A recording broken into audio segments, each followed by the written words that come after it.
On this episode of Most Notorious, the deadly 1931 prison escape of the Leavenworth Seven. The hostages ran, and as they were running, the inmate hollered he's trying to get the gun, and the guy with the rifle run up behind him, hit him in the back of the head, and as the warden is falling backwards after getting hit in the head, the inmate unloads the shotgun on the warden and blows him in a ditch. Well, now they're thinking they've killed the warden.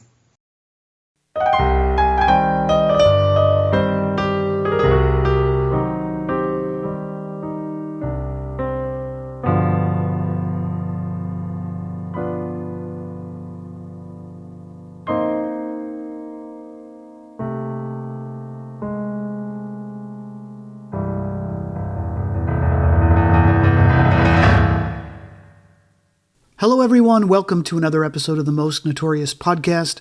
I'm Eric Rivenes.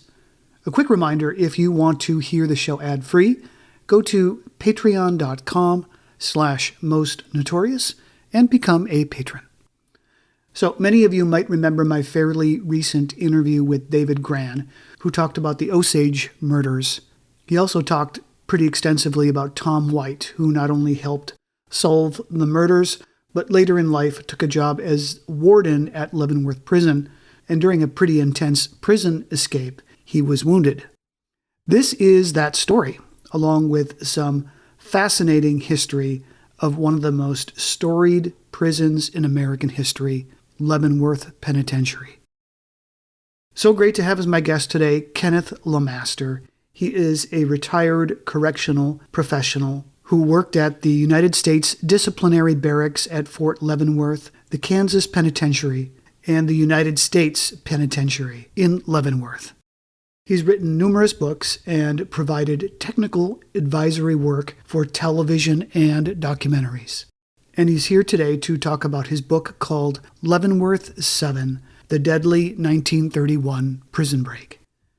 Great to have you here. It's great to be here. So tell us about your interest in Leavenworth prison history. How did it start? When I started work in 1983 at the federal prison at Leavenworth, we had a very good training instructor by the name of Bobby Lawrence. And part of the training that you go through, it's a 3-week course at the institution level, teaching you all about institution rules, regulations, and so forth. But they also include one part of the course includes the history of the institution. And when they came across the 1931 prison break, my ears perked up and everything because they kept going on about how they smuggled weapons into the institution and they took the warden hostage and so on and so forth. And from that day on, I was hook, line, and sinker into the history of the institution. The institution itself construction started in 1895.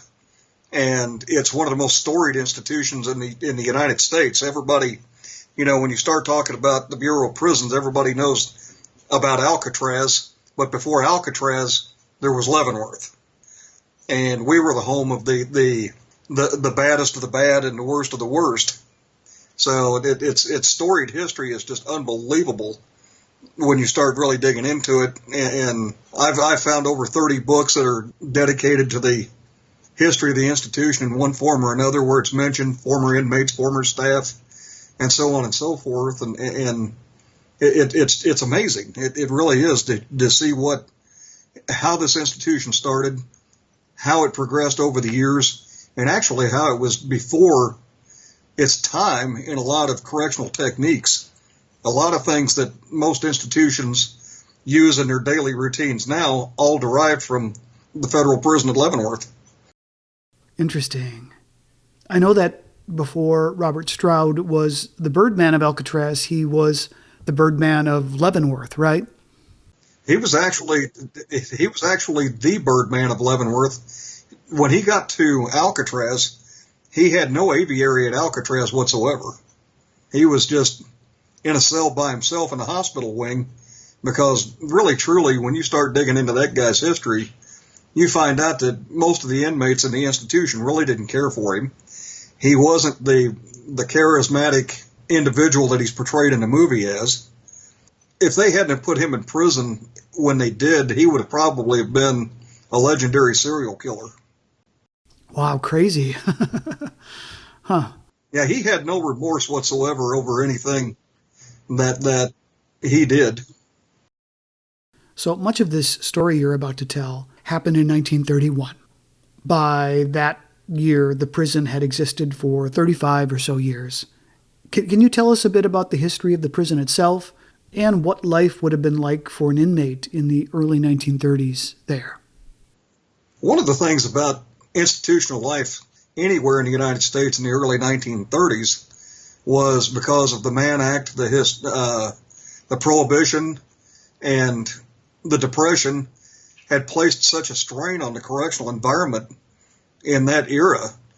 Leavenworth was originally built to house 1,500 inmates, and in most of the 1920s leading into the 1930s, the population of the institution was well over 3,000, and its highest point was 4,500.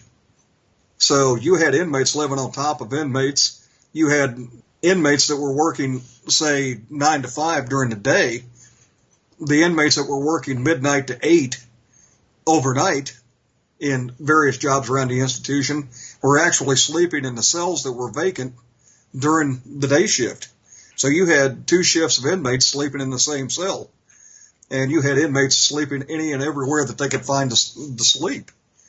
And when you start looking at the demographics of the violence that was going on in America at that point in time with, the Al Capones and other people of that era, well, it didn't stop once it got inside the walls. Violence was quite prevalent. There were so many people inside the institution, and most institutions at the time, that you couldn't find hardly anything for all of them to do. So that was one of the reasons why Robert Stroud had an aviary, because you had other inmates in the institution that had dogs, you had cats, fish. They had competitions for institution beautification where inmates planted these big elaborate gardens and kept the institution clean, and the prize for winning the contest was first at the movie or first for chow or something along that line. And getting to the chow part of it, they would open up the institution at 6:30 in the morning. They would start breakfast, and breakfast would run until it was time to serve lunch, and they would run lunch until it was time to serve dinner, because they kept a steady progression of inmates going inside the dining room. They were feeding them, and as one group was leaving, the next group would come in. And, you're in a dining room situation where the dining room is set up to feed 1,200 inmates. Well, if you've got 3,000 inmates inside the institution, then it puts a strain on everything. It puts a strain on officers in the cell house.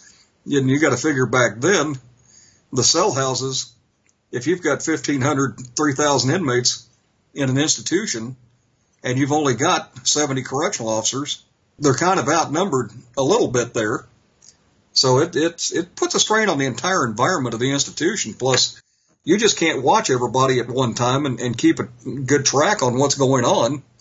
I mean, try as you might. And I mean, some of those guys were really good. Those correctional officers back then were tough. They were still the cutting edge of what we have today for correctional professionals. They had to be tough in order to survive. What made Leavenworth unique in the 20s and 30s as opposed to other American prisons? One of the things that was unique to Leavenworth is they had a history of taking the most troubled inmates and dealing with them. When I say something like that, I always have to tell people, it's not like what you see in Hollywood. Correctional officers are not the knuckle draggers, the stick-wielding individuals that just do nothing but thump inmates all day long. That's not their job, and that's, and I'm not going to sit here and say that didn't exist, because it did. But when you start getting into the 1920s and 1930s, the direction of corrections was changing at that time frame. They realized that you couldn't punish, you couldn't beat an inmate and keep him down and expect the best out of him. So they started started working programs, educating inmates. They started doing all types of training for inmates, from plumbing to wiring to HVAC, you had Federal Prison Industries that was making shoes and boots for the military, furniture for the military. You also had the programs as described before, the contest and stuff like that. You had an inmate-ran newspaper called The New Era that was published every week. So, I mean, it was one of those that if you occupy an individual's time with a constructive way, then you hopefully do some type of habilitation. You know, rehabilitation sometimes is the most overused word in corrections ever, where, you know, the definition of rehabilitation is to put something back in its original form.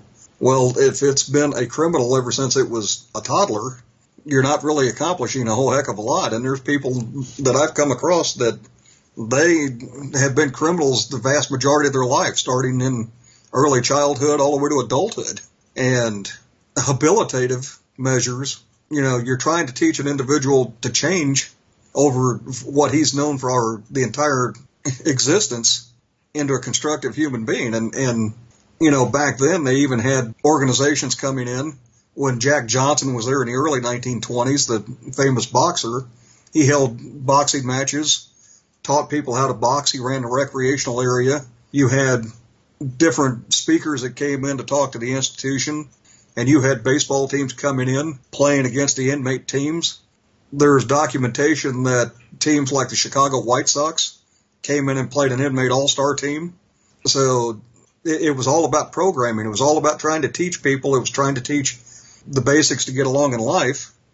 And it wasn't the beat them up, smack them down, crack them over the head type of environment. And in fact, when you go back and you take a look at the writings of Carl Panzram, the serial killer, he even stated that if he'd have been treated in other prisons like he was treated in Leavenworth, he may have turned out different. So the physical layout of the prison itself, the buildings, is there anything about that facility that made it stand out compared to other prisons? One of the attorney generals in its early construction came to the institution, and he was in a total dismay over how this institution was being built. The central hallway itself, it's a rotunda. It looks like the Capitol building of any state, or, you know, even the Capitol building in Washington, D.C. It's got a terrazzo floor. There were marble walls, granite and limestone pillars. It's a grandiose looking institution on the inside that most of the taxpayers now would look at it and go, wow, you know, did we have to spend this much money? Because you couldn't build this institution today in its present form. I mean, there's estimates that the original institution cost approximately $1 million to build because they used inmate labor. Well, if you even used inmate labor today to build an institution like this, it'd probably be $1 billion or more. Wow. So who were the Leavenworth Seven? The Leavenworth Seven was a group of individuals, the vast majority of them were from the Oklahoma Territory, and they were part of the Al Spencer gang. Al Spencer was a Oklahoma outlaw that kind of fashioned himself and thought of himself as the modern day Jesse James in that era. The only problem with Al Spencer is he really didn't have the notoriety of Jesse James. The Oklahoma newspapers, while they kind of kept track of his exploits, they also kind of made fun of him because he was robbing places, but he was only getting $10 here, $10 there. You know, one story I read was that he actually robbed a place and got less than $2 out of it. So he forms this friendship with another Oklahoma outlaw by the name of Frank Nash. Frank Nash is most notable to most people, most historians, as being the man that was killed at the Union Station Massacre in 1934. Well, Frank Nash's origins are he was born in Birdseye, Indiana, and he moves to Oklahoma with his dad. His dad runs a hotel in Bartlesville. Well, he grows up in the hotel business. It gives him the ability to talk to people rather openly. He becomes friends with just about everybody he knows, and he spends 4 terms in the McAllister Penitentiary because of robberies, murders. During one term he was there, the United States broke into World War I, and they offered him an opportunity to serve in the war and give him a full pardon if he survived. He got out of the institution that way. The next time he comes back after World War I, gets in trouble again, he gets into the institution, and he pretty much basically tells the warden, he says, hey, I've got this business I got to take care of. Can I get a leave of absence? They put him on a leave of absence. He never comes back. He literally has got the ability to talk his way out of the institution. Well, he becomes friends with Al Spencer, and he becomes Al Spencer's chief lieutenant, because one of the things that Frank Nash could do was he would meticulously plot all of the robberies that he was involved in, to even actually going out and running the roads to make sure that the escape routes were there, that if one was cut off, they could find another one without having to do anything on the fly. So he becomes Al Spencer's chief lieutenant, but Al Spencer really wants to do something that'll put his name out there, that'll make him the Jesse James of the 1920s. And they plot this train robbery at a little train stop. It's a whistle stop in Okesa, Oklahoma. It's the Katy Limited from the MKT Railroad. And they plot this robbery, and during the course of the robbery, or even leading up to the robbery, Frank Nash kept telling these guys, take all the money, but leave the government bonds alone.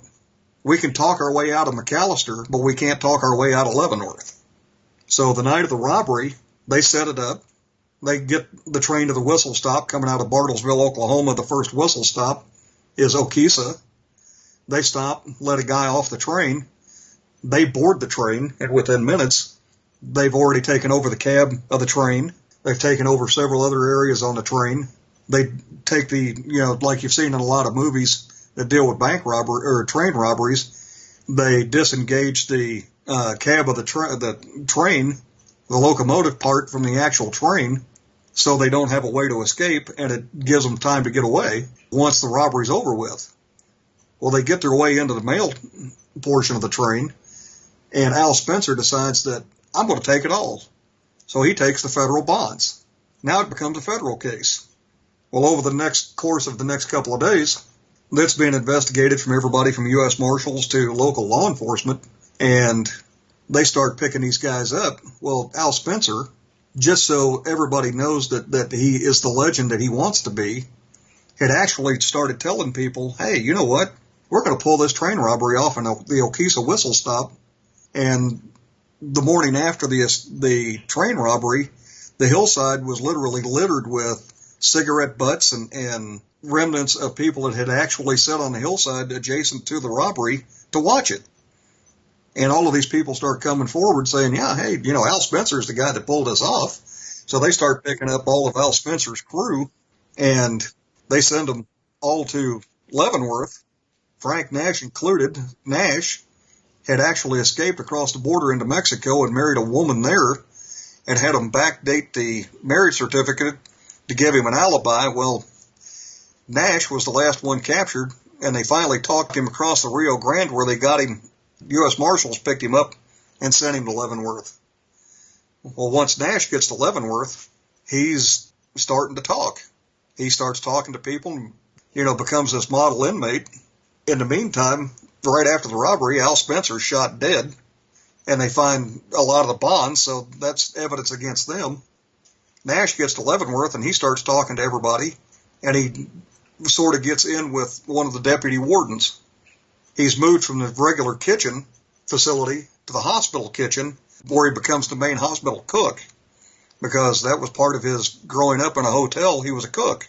Well, as a part-time job, he becomes the cook in the deputy warden's residence outside the walls of the institution. He's given a trustee's pass. His assistant cook at the deputy warden's house is a guy that a lot of people may have heard of, Frank Nitti, Al Capone's right-hand man, is his assistant out at the deputy warden's house.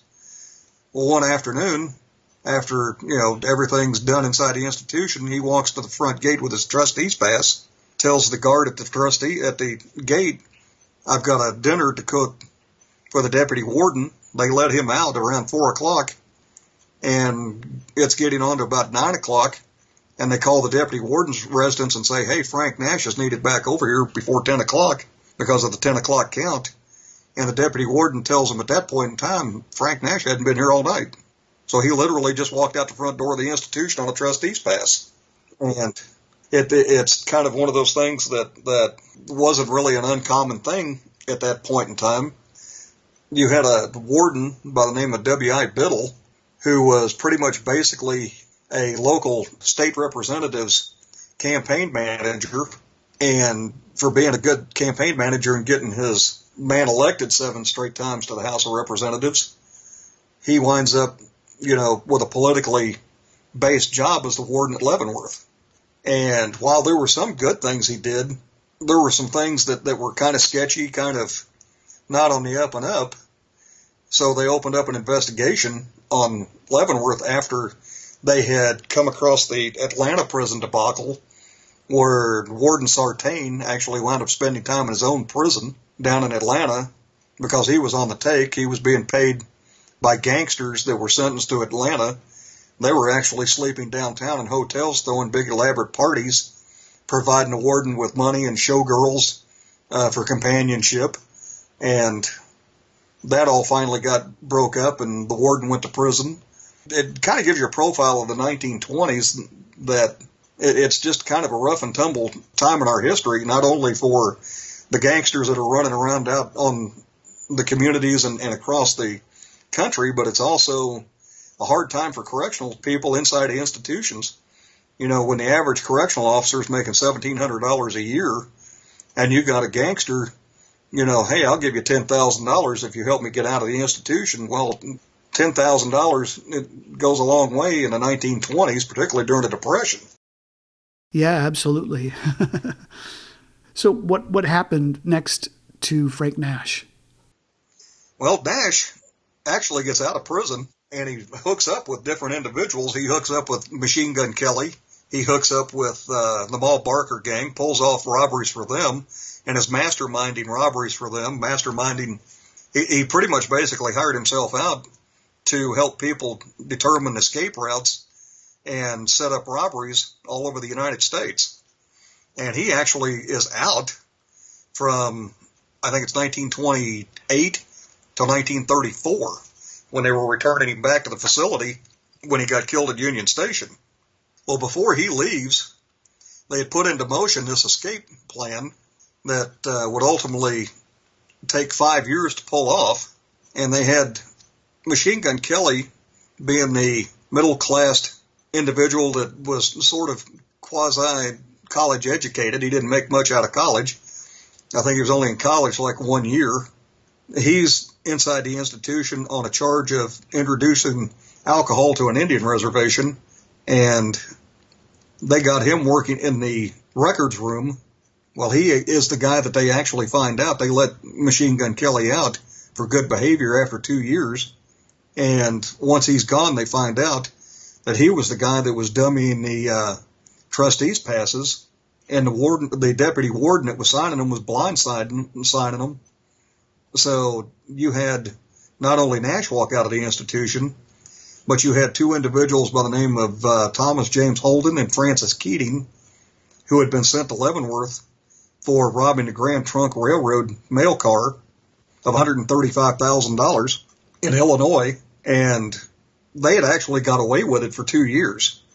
And it was a second robbery of the Grand Trunk Railroad mail car that was pulled off in exactly the same fashion as the Keating-Holden robbery that actually got them caught. So they get sent to Leavenworth, get to be friends with Frank Nash, start buddying up with him, Machine Gun Kelly. So they got them some dummy passes too, trustees' passes, to go to work outside the walls of the institution. They get outside the walls of the institution one day and just literally walk off. They found their prison uniforms at the edge of an apple orchard. So now you've got Nash, Keating, and Holden on the outside, and you've got Nash's crew inside the institution. So they're now working on getting them out. And the plot, like I said, it took literally 5 years in order to get this plot totally put together and masterminded.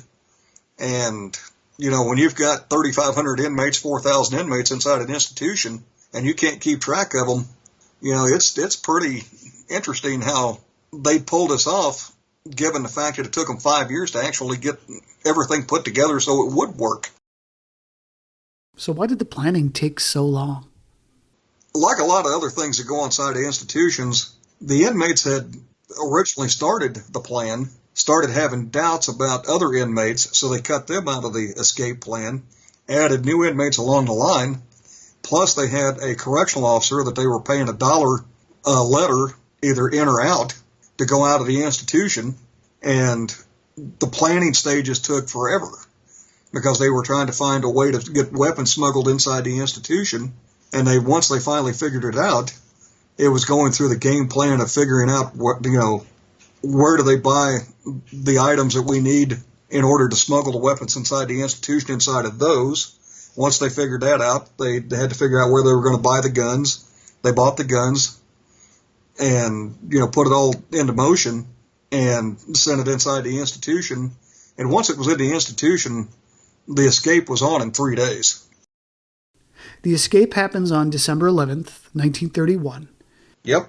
Can you tell us about that day, how it began? It began like every other day. Leavenworth at that point in time had experienced a lot of rain over the course of the month leading up to that day, and everything was freezing and thawing and freezing and thawing and freezing and thawing. It was cold, typical Midwestern Kansas day, and the inmates are woke up at 5 o'clock in the morning. They started getting ready for work, cleaning up their cells, getting things put where they're supposed to be, and they start breakfast. Inmates go down to breakfast, they eat breakfast, and back then, they used to march inmates to work. The work supervisors would pick up their crew in the dining room and actually march them in a military-style formation to work. They pick up their crews, they start out to work, they get to work at around 9 o'clock in the morning, and as soon as they get to work is when the whole plan of going out that day gets to going. One of the most unsettled times in an institution is when you have a large movement going on at the time. And if you've got 3,000 inmates running around the institution, going to work, going back, the crew that's going to work is relieving the crew that's been at work. So you've got those guys going back and forth. You've got a lot of feeding going on, a lot of movement. So they could move about the institution a little bit unnoticed at that point in time. Plus, given the fact that a lot of those guys worked jobs to where they could move about anyway freely between shops. You had one of the guys worked a plumbing shop, one of the guys worked a carpenter shop, one of the guys worked a laundry, a couple of the guys worked in the prison factory. And at that point in time, they were building the east wing of the prison factory. It was under construction, and the construction crew that was working on the east wing of the institution was actually sleeping in the basement of the building overnight. So they're not only working on the building, but they're sleeping in the construction site. So they've got access to anything and everything inside the building overnight, pretty much basically undetected. So what were the names of the Leavenworth Seven? The inmates included the relatively newest comer to the group, actually got to the institution a month before the escape occurred, and he was recommended as a steady getaway driver. His name was Charlie Berta. The other group included a guy by the name of Will Green, Thomas Underwood, Earl Thayer, Stanley Brown, George Curtis, and Grover C. Durrell. And 5 out of the 7 part of the Al Spencer gang. Charlie Berta being the most recent was not, and Stanley Brown wasn't a member of the group either. He was a upper Midwest, Minnesota, North Dakota, South Dakota bank robber that really was one of the funniest things I've ever seen. Is I pulled up Stanley Brown's inmate file down at the National Archives in Kansas City, and on the front page of his inmate file, somebody had written moron. So I'm going to take it that he was probably not the smartest individual on the planet, but I kind of found that a little bit interesting. That I don't know if you could get away with that now or not. But they had procured and wrote dummy passes. They had got a hold of a couple of institutional passes that got them to the rear quarter, what we call the rear quarter of the institution. If you ever see pictures of Leavenworth, you see the front of the institution. The administration building is in the center. That's where the long, big 43-step staircase goes up to. Is the front end of the institution is the administration building. Two of the larger cell houses are off to the left and right of there, and then radiating off at 45-degree angles are the smaller cell houses. And then there's a long corridor that goes from the rotunda back towards the dining room and the movie theater area that we call Center Hall.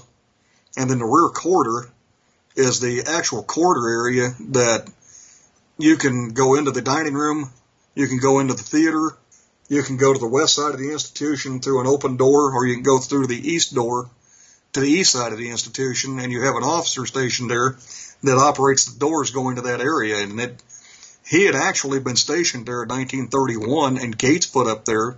In mid-1931, they had found a weapon inside the institution, and the warden, Thomas B. White, had decided, we're going to start monitoring inmate traffic coming through the rear corridor, so they actually put doors up at the rear corridor and actually put an officer back there to operate the doors in and out. And his job was he would bring an inmate in, he would pat search them down and send them on their way to wherever they were going. Back in that era, inmates couldn't traverse the main corridor. They went out what they called the fire escape doors of the cell houses, and that was outside in the courtyards of the institution, where inmates going to appointments inside the administration building would be let in through the rear corridor. So that's why they would need passes.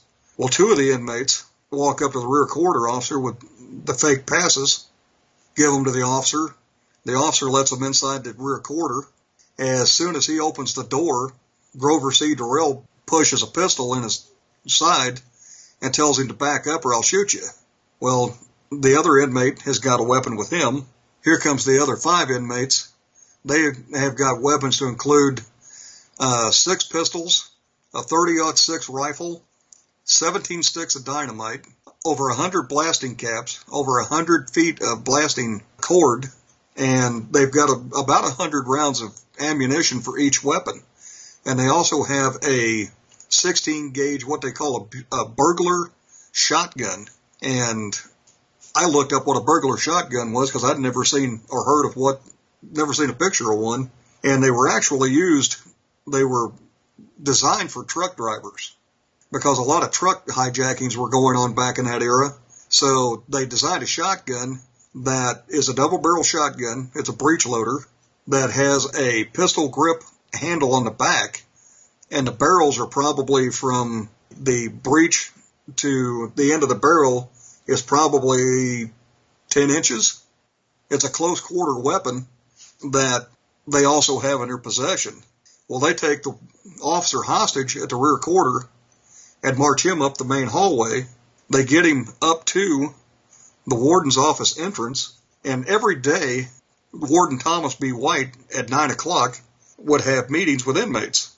He would sit down and listen to inmates talk about their complaints to the institution, different things that they wanted to discuss with the warden. They could get a pass and come talk to the warden between 9 and, if I remember right, it's like 9 and 11 in the morning.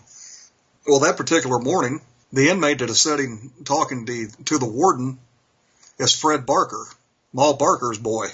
And here you have 7 inmates now coming into the outer warden's office. They take a couple of civilian typewriter repairmen and a typewriter salesman hostage. They take all of the inmates working in the warden's office hostage. They take the chief clerk hostage. Well, at this point in time, Warden White hears the commotion going on out in the outer office, kind of has an idea of what is going on because, of course, rumor mill is they've got escapes that are going to happen. They just don't know when. Well, Warden White takes his car keys out of his pocket, and he throws them under his desk.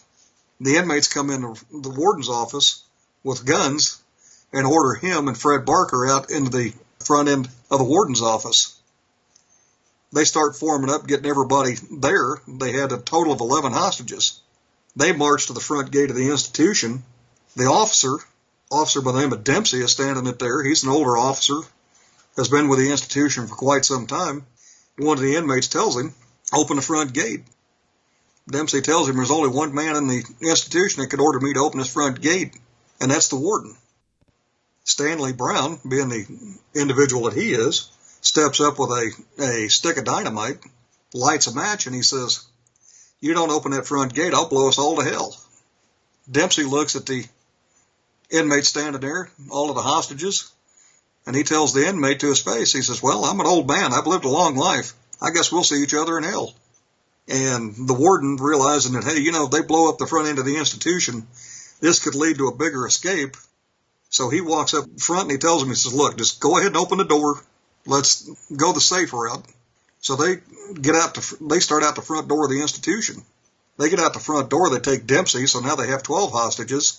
They take his keys and they lock the front door of the institution. Well, that presents a problem for anybody trying to get out of the institution, because now they got the keys to the door. They start out down the steps, and there was 2 officers on one tower, which is the tower that sits right out in front of the stairwell of the institution. They start out down the steps. Those officers realize what's going on because they see the guns and everything.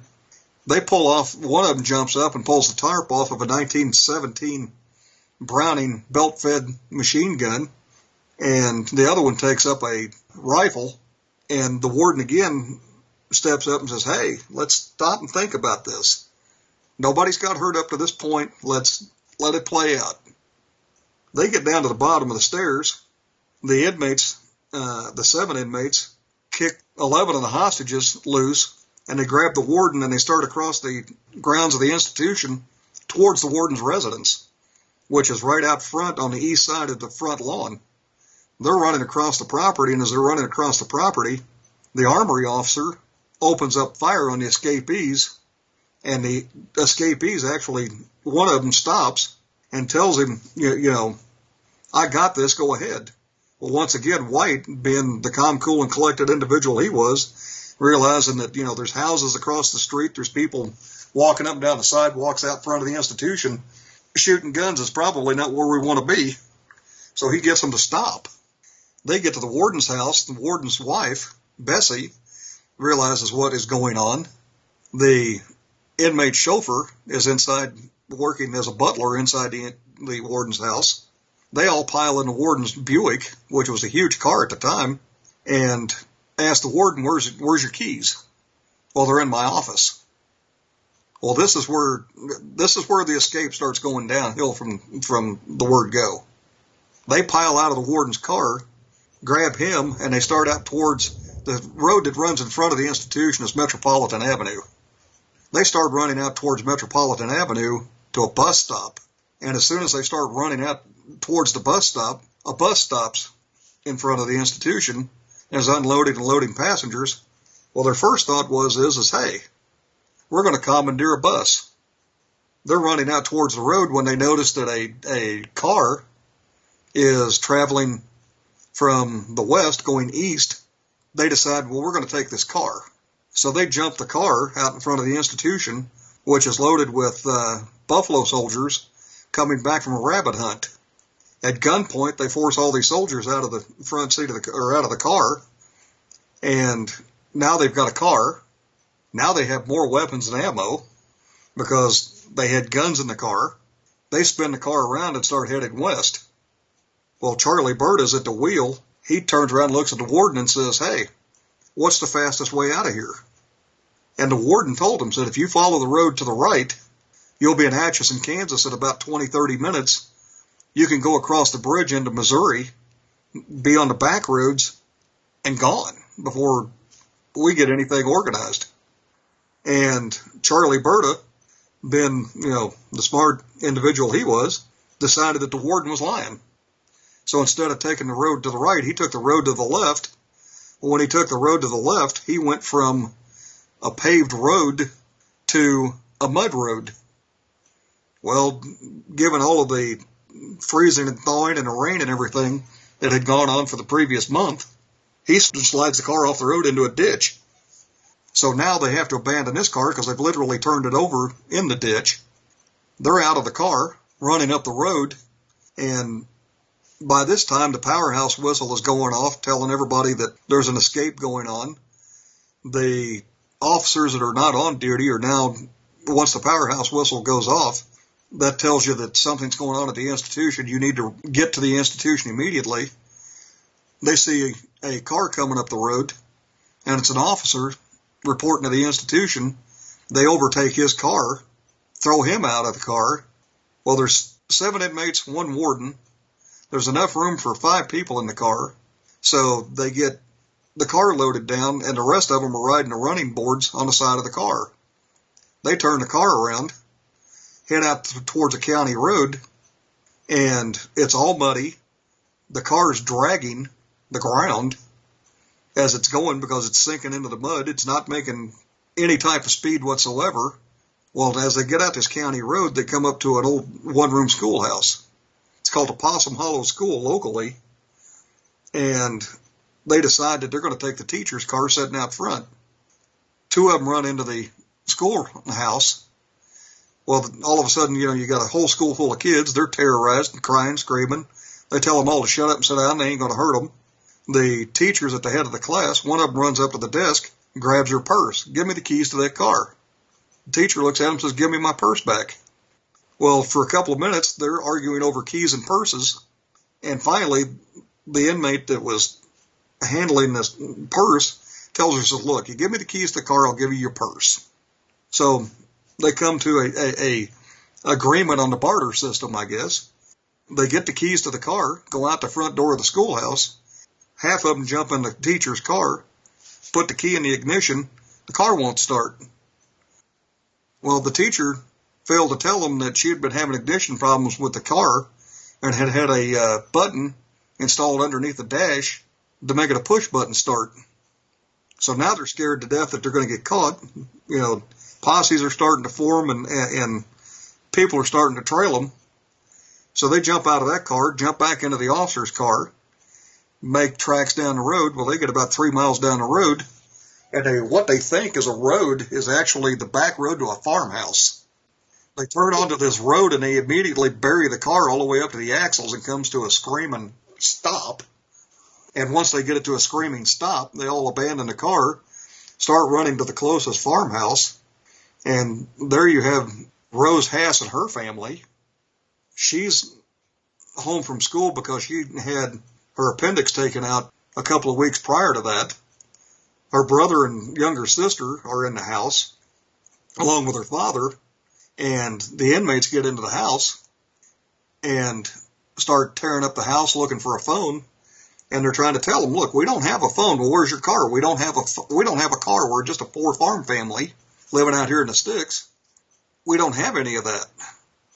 Well, after about a good 10, 15 minutes of tearing the house up, they decide, well, they're telling the truth. Well, they take them hostage. They march them to the next farmhouse, which is about 1.25 miles away. Well, while they're walking through the woods trying to get to this house, they've got airplanes flying overhead. All around them, they could see posse members tracking them, so they know they're close to being tracked out. And they make it across this field into the next farmer's house and ask the farmer, where's his phone? He said, well, we don't have a phone. And they start, where's your car? Well, we don't have a car either. And they're going on, airplanes are flying over the house, and they're looking out the windows and they're seeing people progress across the field. And at this point in time, you're talking, what's taken me minutes to describe is actually turning into hours. This is a couple of hours down the road from the initial, once the escape started. And they're all getting nervous and wanting to get out of there. So they take a man and his wife and one of the farmhands hostage and go out towards the road. Well, luck would have it, they get out to the road, which this road is paved. They look up, and here comes this car down the road. Well, it's a coupe, and back then, a coupe was basically a 2-seater sedan with what they called a rumble seat in the back. So you're only going to get 4 people in this car. So they get the car stopped, and what it is, it's a couple of sightseers. It's 3 kids that have gone out to see what they could see going on with this big prison escape going on. So they get the car away from them and tell them to beat feet down the road and don't look back. Well, as they're going down the road, they're telling the three of the inmates, hey, you need to shake out and find another way to meet up with us, and you know where we're going to meet. We'll wish you the best. Well, when they had started out to find another car, one of the inmates looked up and noticed that the kids were looking back down the road, and he raised a 30-06 rifle up and pointed it to them, and the warden took that opportunity to tell the hostages to run, and he grabbed one of the shotguns that one of the other inmates had got from the Buffalo Soldiers' car and started fighting over the shotgun. The hostages ran, and as they were running, the inmate hollered he's trying to get the gun, and the guy with the rifle run up behind him, hit him in the back of the head, and as the warden is falling backwards after getting hit in the head, the inmate unloads the shotgun on the warden and blows him in a ditch. Well, now they're thinking they've killed the warden. They see all these all these posse members heading in their direction. They got to get out of there, and they got to get out of there now. So four of them jump in, four of the inmates and a warden jump on this coupe, head up the road. Well, as they start up the road, here comes the warden's sedan from the opposite direction. Warden's chauffeur driving it. They've got a deputy warden inside the car. They've got a couple of officers. Well, the inmates jump out of the car and start firing up the road. The officers jump out of the car and open up, and there's a gun battle in the middle of this county highway, that involves the inmates and their weapons, and the officers are wielding 45 caliber Thompson submachine guns. And then a Leavenworth County sheriff breaks into the fray with another Thompson submachine gun, opens up fire on the car, and the inmates jump back in the car, take off. Well, the first thing they think of is they're going to take a left to get away from this group, thinking it's another road. Well, it's another farmhouse driveway. And just like all the other farmhouse driveways, they hit this farmhouse driveway and bury the car up to the axles and undercarriage in mud. They jump out of the car, grab the warden, start up towards his house. And as they're starting up towards the house, the oldest of the inmates decided that, hey, you know what? We're not going to be able to make it out of this situation alive if we get up there in that house. And one of the inmates made the comment. He said, well, our plan is we're not going back to prison. And he says, well, if you don't mind, I'm going to cut out on my own. I don't want to leave you guys in a lurch, but I'm not going inside that house and staying there. So Earl Thayer, the oldest of the inmates, goes inside the house where there's a 73-year-old farmer by the name of Emerson Salisbury. He sees them coming. He comes out on the front porch, said, y'all out hunting? And one of them hollered, no, we're the hunted. Forced him back in the house. Well, Earl Thayer goes through the house, goes out a back window, and he actually mingles with the posse. And at one point in time, they even say that they think that, several of the posse members keep saying that, once the gun battle started, that he was actually even firing the rifle into the house. Well, here you've got, in what is estimated at anywhere from 500 to 1,000 posse members, to include 2 companies of military soldiers outside this house, shooting tear gas bombs, shooting into the house. They're shooting this house all to pieces. And 2 of the groups of soldiers were a machine gun crew. They're firing 1917 water-cooled belt-fed machine guns into the house. So, they're literally just blowing this house all to pieces. Well, Emerson Salisbury gets away from the inmates, gets up into the attic, and starts waving a white handkerchief, and they started shooting at him. So he finally decided it was time for him to go, and I'm not exactly sure how when they described it in the report, he slides down a chute that leads to the front door, and he actually gets out the front door of the house, and they recognize that he's the hostage, so they know that the inmates are in there by themselves. Well, this gun battle had gone on for almost 3 hours, and they decided that, after about a few minutes of no shots fired, a local resident, armed with a 45 caliber handgun, breaks open the front door, makes his way upstairs where he finds the body of all 3 inmates. And according to the coroner's report from that day, one died from a gunshot wound to the back right of his head. The other one died of a gunshot wound to the back left of his head, and the other one suffered a gunshot wound to the temple. So basically what it turned into is one guy shot two of them in the back of the head, the other one shot himself, and then he shot himself. So now you have 3 dead inmates in this house. One's on the run. You got the 3 others that are trying to find a way to get out of town. They come across 2 horses, jump on the horses buck them off in the middle of the field. So now they're cutting out across the field, trying to hide from airplanes over their head. They're finally spotted. Well, a company of mounted cavalry and mounted correctional officers confront them and tell them, get up out of the ditch, let's go. One of them comes up, and as he's coming up, he's lighting a stick of dynamite, and a captain and an officer shoot him at the same time and lay him out in the ditch. They didn't kill him. Well, come to find out, these guys had made a suicide pact, so they were not going back to the institution no matter what.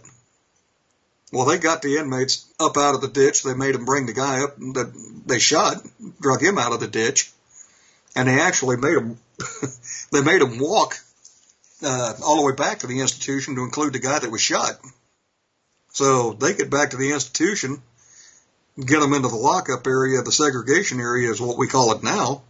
They take them back there, and one of the guys is getting put in a cell, and he reaches in his coat, pulls out a stick of dynamite, and he tells them, hey, I don't think I'll be needing this anymore.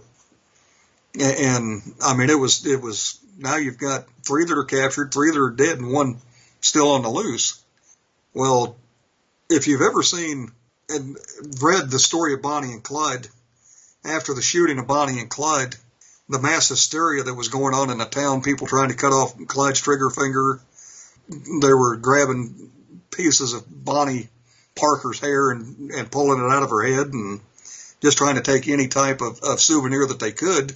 Well, the crowd that had formed out on the highway to watch the shootout all converged on the Emerson Salisbury house, and Rose Hass, who had been one of the hostages taken from the first farmhouse they came to, she's 16 years old at the time, and I've got a tape of her actual statement where she talks about they converged on the house, and as she got to the house, she said she got inside the house in time to see the inmates being drug out of the 2nd floor, and she describes as they're dragging them down the stairs, their head bouncing off the floor, or down the stairs, and they throw them out in the front yard like they're throwing the trash out.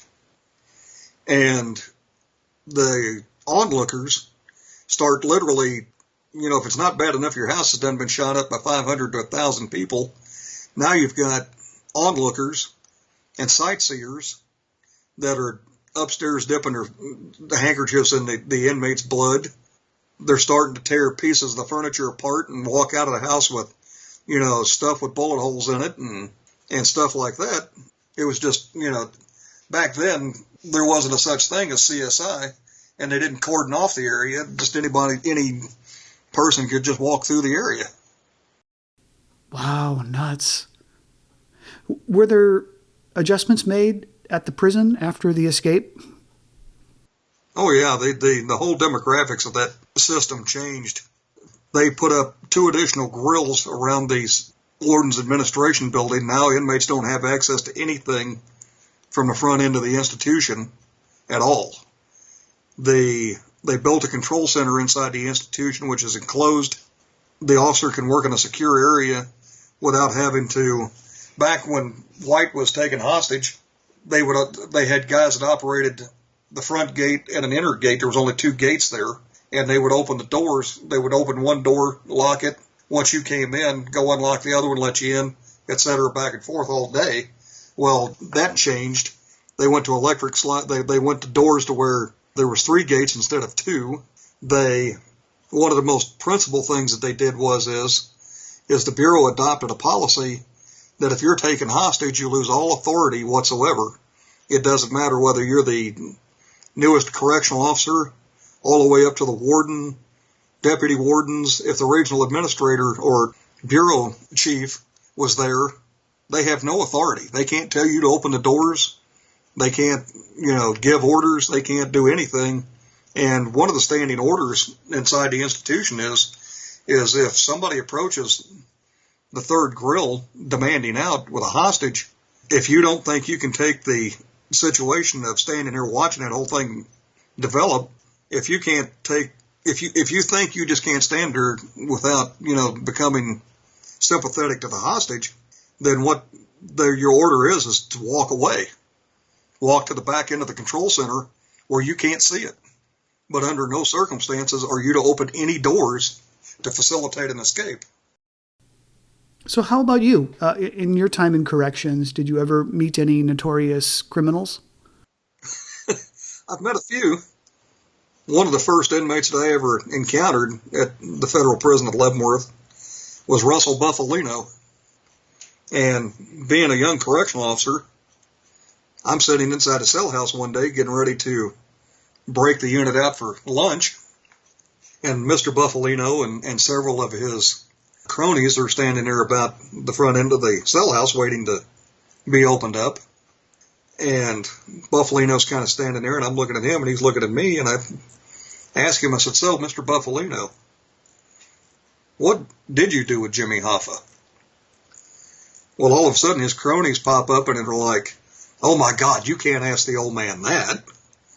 And I was like, well, it's a little too late. I think I already asked him. And they were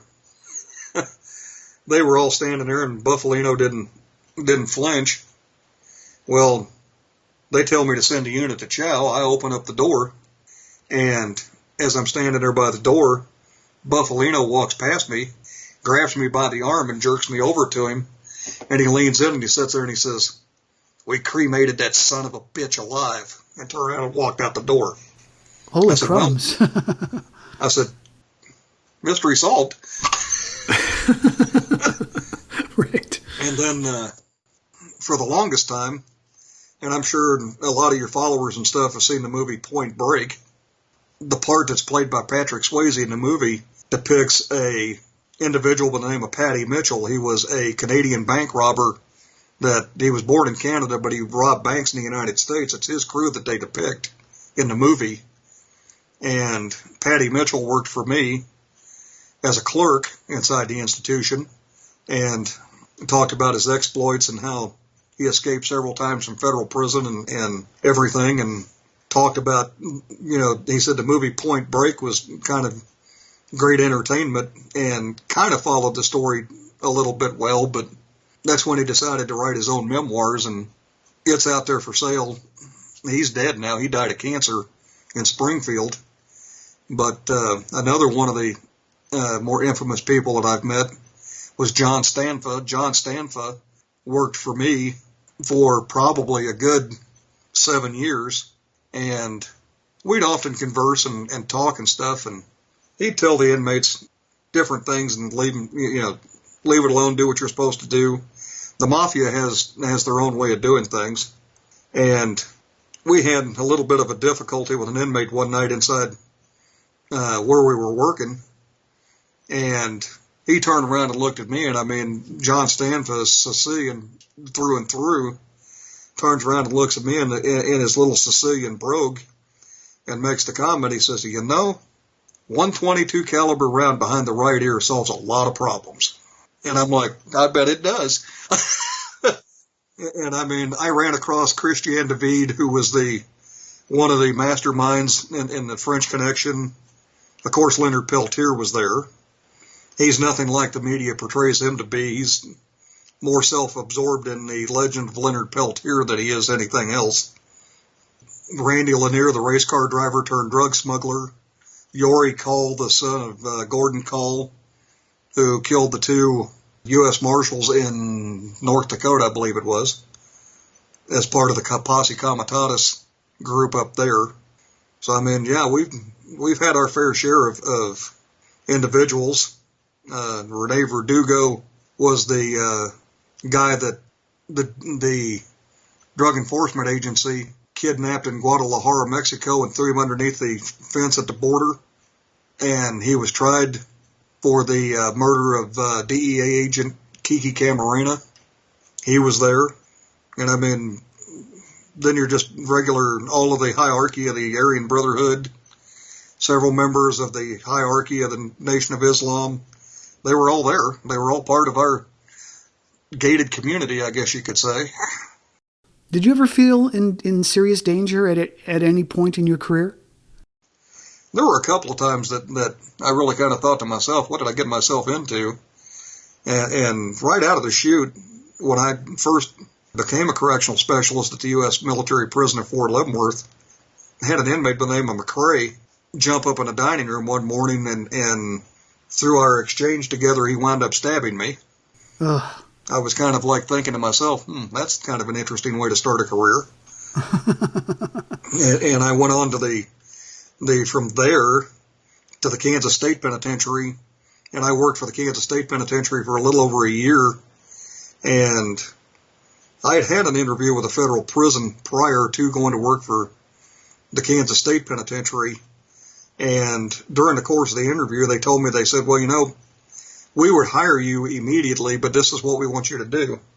We want you to get out of the military, grow your hair, do away with the military-style mustache that you have, and grow a full mustache to where you look older, and come back and see us in a year and we recommend you go to work for the Kansas State Penitentiary. So I went out there.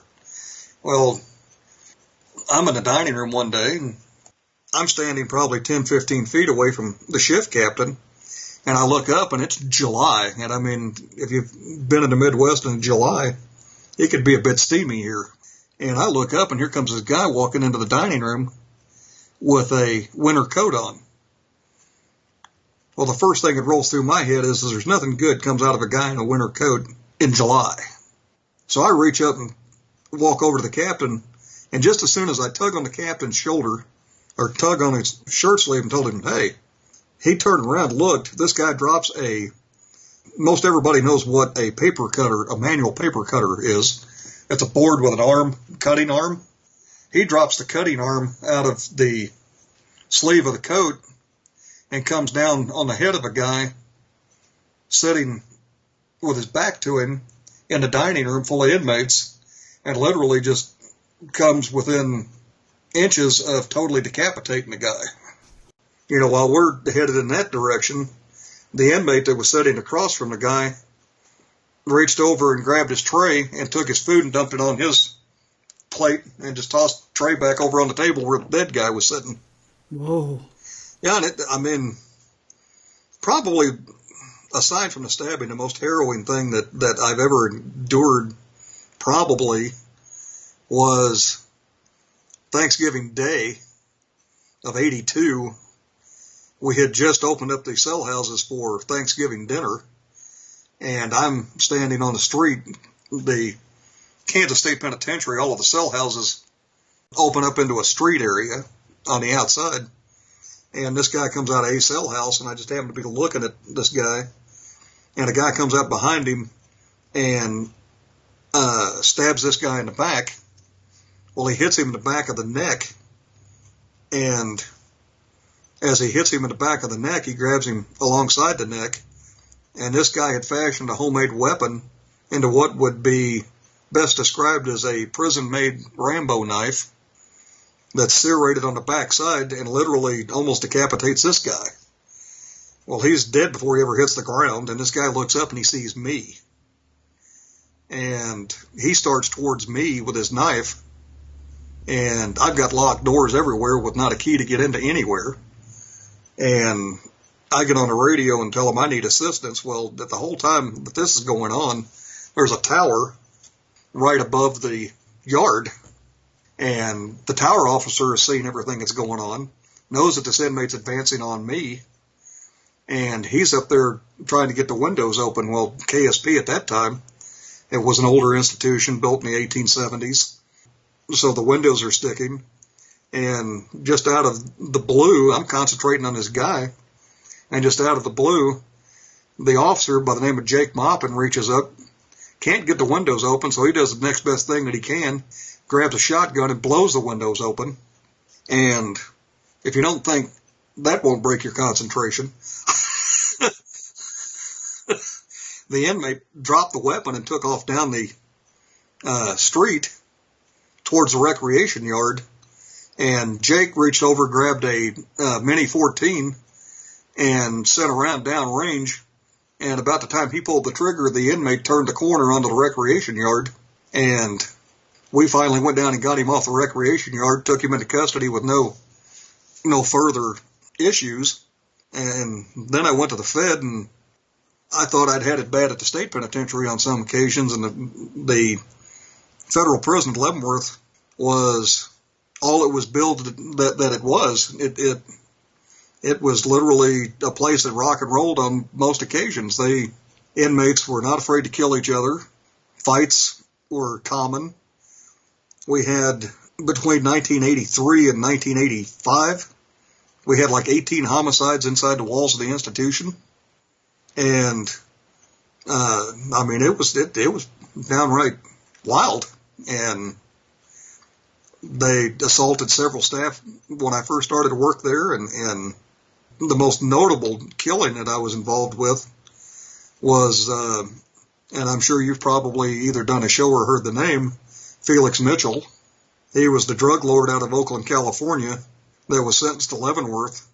And long story short, he got to Leavenworth, went down to the Moorish Science Temple meeting, and told the guy, every institution has a shot caller.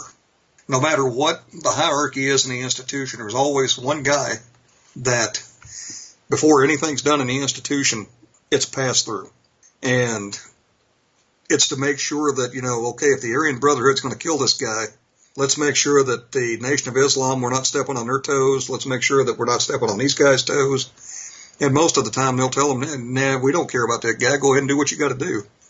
Well, the story goes that Felix Mitchell went down to the Nation of Islam and told them that their days of running the institution was over with, disrespected the shot caller in the institution, and he decided to send 2 people calling on him, and they did a number on him. He came in, do his daily routine, took a shower. He worked in the dining room in the early morning hours from there till noon, came in, took a shower, jumped in bed to take a nap, and the 2 guys rolled in on him, and when he jumped off the bed, literally the first knife stab is what literally would kill him, because he wound up straddling one of the knives as he jumped off the top bunk of the bed, and it severed the femoral artery. And I was part of the responding staff, and we picked him up, and we're talking minutes from when the incident first occurred. We're talking literally minutes, and I mean, there's blood everywhere. We could just go on a stretcher, get him to the hospital, and because when I'm one of the more senior staff at this point in time, I start stripping the inmate and bagging his clothes for evidence, looking at stab wounds and notating stab wounds and stuff like that. And I mean, he's already dropping, the blood tries to stop itself from bleeding out by coagulating and clotting, and he's dropping blood clots almost the size of softballs. So, I mean, I mean, I could go on and on and on for the next 5 hours and tell you things that went on in my career that probably send your ratings a little bit high. Higher than they are now, probably. Well, you've definitely given us a taste of some of the more interesting experiences that you've had. Yeah, working in a prison is one of those things, particularly one like Leavenworth at that period in time. In 2005, they changed the security level of Leavenworth, and it's now a medium custody facility. But when it was in its heyday, it was a rocking and rolling institution. Everybody knew about Leavenworth, and everybody knew about Leavenworth's reputation, and so on and so forth. And I always tell people that the greatest invention of the whatever century it was invented was air conditioning. When they installed air conditioning in Leavenworth during a massive remodeling of the institution back in the 1990s, when they installed air conditioning, the whole temperament of that institution changed overnight. Wow. Huh. So this has been really fascinating. So for people who want to know more about you and your books, where can they go? The book is available through the publishing company, Arcadia Publishing. It's also available through all of your online retailers, Amazon, Borders Books, Barnes & Noble. If you want to pass along my email address, people can buy them directly from me. I autograph them and personalize them before I ship them out. And my email address is a real hard one to remember. It's Kenneth LaMaster at yahoo.com. And always remind people that I'm the only one that spells LaMaster right. It's L-A, not L-E. Well, thank you again. This has just been great. Well, I greatly appreciate the opportunity to speak with you, and from the bottom of my heart, thank you for taking the time out on Easter Sunday to do this. Absolutely, not a problem. Thank you again. Again, I have been speaking to Kenneth LaMaster. He is the author of Leavenworth Seven, The Deadly 1931 Prison Break. This has been another episode of the Most Notorious podcast, broadcasting to every dark and cobwebbed corner of the world. And it's never been more important. Have a safe today and a safe tomorrow.